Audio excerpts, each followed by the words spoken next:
তো হ্যালো বন্ধুরা, আসসালামু আলাইকুম। কেমন আছো সবাই? আশা করছি অনেক ভালো আছো। তো আমিও ভালো আছি। তো বন্ধুরা, আসাম থেকে এসে, ঠিক আছে, দেখতে পাচ্ছ আসাম থেকে এসে একটা হোটেলে গাড়িটা পার্কিং করেছিলাম, তারপরে বাড়ি গেছিলাম। তো বাড়িতে একদিন থাকা পরে চলে এলাম আবার গাড়িটা খালি করতে। তো খালি করতে এখন কলকাতা যাবো, ঠিক আছে। তো হোটেল থেকে গাড়িটা বার করবো এবার। এলাম হোটেল। তো আজকের ব্লগ এখান থেকে চালু। তো আমি আছি এখন একটা হোটেলে, আর এখন বাজছে 12টা। তো গাড়িটা ছাড়ছি 12টার সময়। তো হোটেলটা, ঠিক আছে, এই হচ্ছে হোটেল। আর সামনে গাড়ি আছে, এটা হচ্ছে বালির গাড়ি। আর এটা সেই আর একটা পার্টনার, মানে আমার ভাইয়ের গাড়ি। আর এটা হচ্ছে আমার গাড়ি। গাড়ি স্টার্ট দিলাম, গাড়িতে পানি ফানি মারলাম টায়ারে আরে। তো দেখতে থাকো ভিডিওটা, দেখাবো। এই রোডে বলতে পারো অনেকদিন যাইনি, ঠিক আছে। বাইপাসে না হাল টাল যায় না, তোমাকে দেখতে পাওয়া যায় না। তো চলো ভিডিও দেখতে থাকো।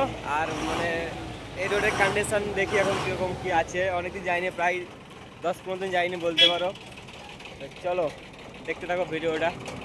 তো ফাইনালি বন্ধুরা গাড়িতে উঠে গেলাম।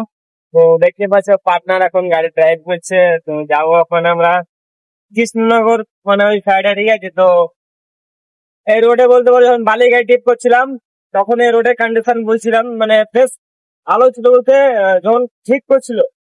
তো এখন দেখি কিরকম কি অবস্থা হয়ে আছে। বলতে পারো যে বহরমপুর বাইপাসের অবস্থা প্রচন্ড খারাপ হয়েছিল একবারে। হ্যাঁ, তো তখন আমরা বালি গাড়ি যখন খালি করতাম, বেথুয়া খালি করতাম, তো ছিল বেশ খারাপ। আর এখন তখন ঠিক করছিল রাস্তা। তো এখন দেখা যাক যে ঠিক করেছে না ওই রকমের আছে। প্রচন্ড খারাপ, ঠিক আছে। বাইপাসের মতো রাস্তা এতটা খারাপ, বিশাল ব্যাপার একটা বলতে পারো। তো বিহার বলবো, দেখা যাক। চলো ভিডিওটা দেখতে থাকো, ততদূর কিরকম কি হয়েছে দেখা দি। চলো ওখান থেকে আমরা চলে এলাম মেহেরপুর। তো ঠিক আছে, তো আগে আমরা একটা হোটেলে খাওয়া দাওয়া করলাম। তো খাওয়া দাওয়া করছিলাম, তো তারপর আমরা চলে এলাম মেহেরপুর। বোর্ডটা কাটবো, কেটে তখন যাবো।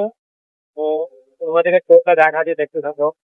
তো দেখতেই পাচ্ছ বন্ধুরা, হ্যাঁ, যে এটা হচ্ছে মেহেরপুর টোল।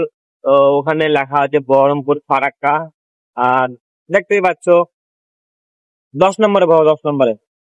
ফাইনালি বন্ধুরা দেখতে পাচ্ছ, ঠিক আছে, পাশের এখন কন্ডিশন কি বলবো, যেরকমটা ছিল সালা ওই রকমটা হয়ে আছে সালা, কিছু একটু ডিফারেন্স নাই যে একটু ঠিক করেছে কিনা। আর সামনে এটা হচ্ছে আমরা গঙ্গা ব্রিজ উঠছি, ঠিক আছে। তো আমরা যে বাইপাসে যে পার্কিংটা আছে, ওই পার্কিংটা পার করে চলে এসছে। তো দেখা যাক, চলো গঙ্গা ব্রিজে পরে আরো খারাপ ছিল। হ্যাঁ, তা ওটা দেখি ঠিক করে থেকে করেনি। আর এগুলোর অবস্থা দেখতে পাচ্ছ এখন যে খারাপ হয়ে আছে। তো দেখতে থাকো ভিডিওটা। হ্যাঁ, তো তোমাদেরকে দেখাচ্ছি, চলো। মানে আগে যখন বাইপাসটা, ঠিক আছে, ছিল, যখন প্রথম প্রথম হয় বলতে পারো, তখন রানিং এ টপ লাগে, ঠিক আছে। তো এইদিকে গাড়ি উঠতে তো কিছু মনে হতো না। আর এখন উঠানে তো অব্দি খারাপ। দেখতে পাচ্ছ এইসব জায়গাতে টপ লাগেন কি উঠা হয়। আরে মারা কে বেরা, রে মারা কে গো মারা, এরা ভূত গিরি মারা, কে রে মারা, কে এরা। গাইস দেখতে পাচ্ছ, ঠিক আছে, যে আর তোমার দেখাচ্ছে ওটা হচ্ছে গঙ্গা নদী। হ্যাঁ, আর এটা হচ্ছে গঙ্গা ব্রিজে উঠছি আমরা। তো গঙ্গা ব্রিজের ভিউ তোমাদেরকেও দেখাচ্ছি। এ হচ্ছে সেই গঙ্গা ব্রিজ, দেখতে পাচ্ছ গঙ্গা ব্রিজটা ভিউ। নাইটে আরো সুন্দর লাগে, লাইট ফাইট জলে, ধরো আলাদা রকম একটা মজা লাগে। আমরা আসি বাইকে রাইডিং ফাইডিং করতে আসি, এধারে ঘুরতে আসি। তো এই হচ্ছে গঙ্গা নদী। আর ওটা হচ্ছে বহরমপুর টাউন, ঠিক আছে। তো বহরমপুর আমরা টাউন দিনে আসিনি, আমরা বাইপাসে চলছি এখন। তো গাইস অনেক দিন পর, ঠিক আছে, আজকে কৃষ্ণনগর এলাম। তো কি বলবো, কৃষ্ণনগরে যেরকমটা রাস্তা ছিল আগে ওই রকমটা হয়েছে।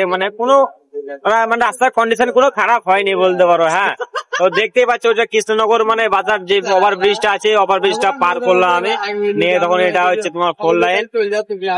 আর কি বলবো গাইস, অনেকদিন পর এলাম এইদিকে, তা গাড়ি চালাতে সেই লাগছে বলতে পারো। আর এই দেখো, আর মজা দেখো মারা কি করছে দেখো, এইদিকে এইদিকে 24 ঘন্টা শুধু ফোন ফোন, আগে কি বলবো। আর তো গাইস কলকাতা যাবো গাড়ি খালি করতে, হ্যাঁ তো দেখতে থাকো ভিডিওটা। আমি আছি এখন কৃষ্ণনগর। তো কৃষ্ণনগর অনেকদিন পর এলাম বলতে পারো, হ্যাঁ তো আলাদা রকম একটা মজা লাগছে। তো মোটামুটি 6-7 মাস পর এলাম আমি কৃষ্ণনগর। তো আগে যখন বালির গাড়িতে চালাতাম, তো বালির গাড়িতে বলতে পারো যে মানে কৃষ্ণনগর টাউন পেরান যে ভীমপুরে গাড়ি খালি করতাম, হ্যাঁ। আর এই রোডে বলতে এই কলকাতা যাচ্ছি আমি মোটামুটি অনেক দিন পর, প্রায় 1-1 বছরের কাছাকাছি। তো কলকাতাতে যখন আমি খালি করতাম মানে পাথরের গাড়ি টেলার, তখনই যেতাম কলকাতা, আর যাইনি সেরকম। তো আবার অনেকদিন পর যাচ্ছি কলকাতা, ঠিক আছে। তো দেখতে থাকো ভিডিওটা, কলকাতার ভিউজ দেখাবো তোমাদেরকে। আর রাস্তা যেতে যেতে মানে কিছু কিছু দৃশ্য দেখতে পাবা। আমরা ছেড়েছি, ঠিক আছে, খাওয়া দাওয়া করার পর। তো আমার পলাশিতে একবার দাঁড়িয়েছিলাম চা খেতে বলতে পারো, আর তারা এনে গাড়ি একবারে ঠেকবে শান্তিপুর, ঠিক আছে, শান্তিপুরে ঠেকবে। তো শান্তিপুরে দাঁড়াবো, চাটা খাবো।